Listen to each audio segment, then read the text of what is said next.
Hi Plant Kids! Ngayon ay Huwebes ng hapon.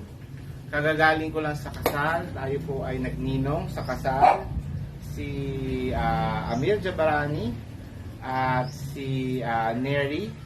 Maraming salamat sa inyong pagtitiwala sa akin bilang gawing ninong ninyo. God bless your marriage.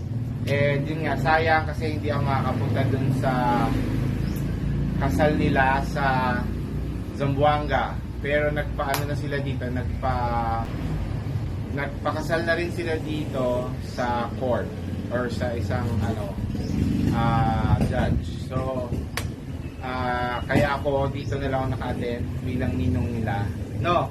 So maraming salamat ulit and congratulations Jabs and Mary. So itutuloy na po natin ngayon ang ating vlog kagabi or kanina pala ay nag-live ako sandali lang dito tapos nag-drive papunta dun sa kasal sa kanilang wedding rites. Nagwa-vlog pa rin ako. Anyway, kanina pinakita ko yung mga bago nating halaman na nakuha kahapon lang. Yung iba po ay galing kay Jules Garden kasi isinabay ko to sa mga halaman para sa office. Tapos, yung isa ay galing naman po kay Precious Rico Hermoso ng Benguet. Okay? So, ano-ano yung mga halaman? So, unahin na natin ito. Ito po ay sampagita. Kita nyo ba? Ayan, dapat itang ayan. Ang bango. May halaman lang nakakahulog lang. Gusto ko po talaga yung mga halamang mababango. Kahit nagbubulaklak pero gusto ko may amoy. Kaya madalang ako magbulaklak. Pero plano kasi dito ilagay sa may entrance para mabango siya. Okay? So ito po, isa. And then another one is this. Ayan po. Si Ficus triangularis. Okay? Or variegated triangularis. Meron na tayo niyan dati. Pero natuyot. Nagkamali ako ng pwesto. Tapos nung nilipat ko sa pwesto, it's too late. So, wala na. Naubos na yung dahon. Then, ito naman ay begonia. Nakalimutan ko lang anong pangalan ng begonia ito. Parang na to. Nabili na tapos hindi kinuha. So, ayan. I forgot the name. Pero ayan, iaano natin to. Yung ganito naman natin dati ay nalusaw naman. Kaya ako kumuha ulit.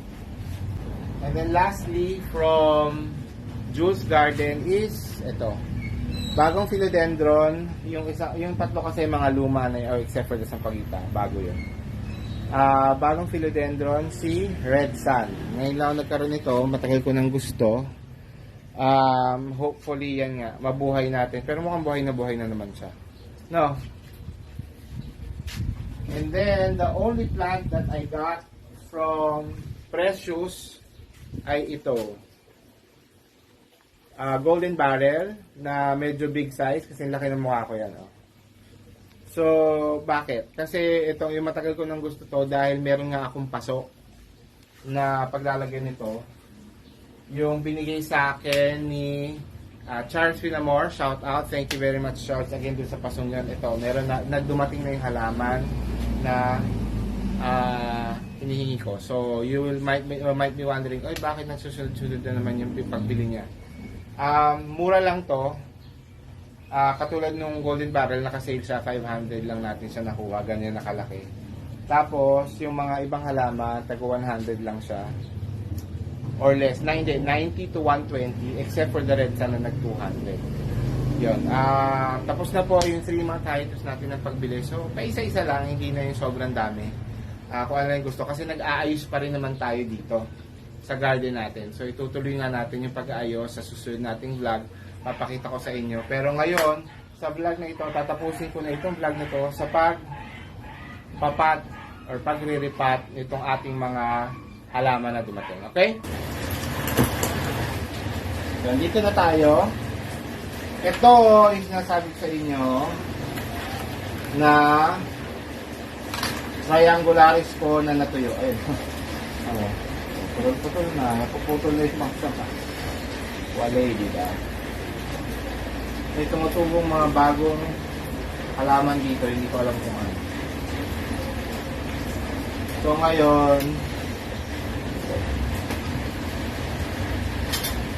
nagugubit-gubit muna tayo ng dahon. Hindi naman tayo nagmamadali.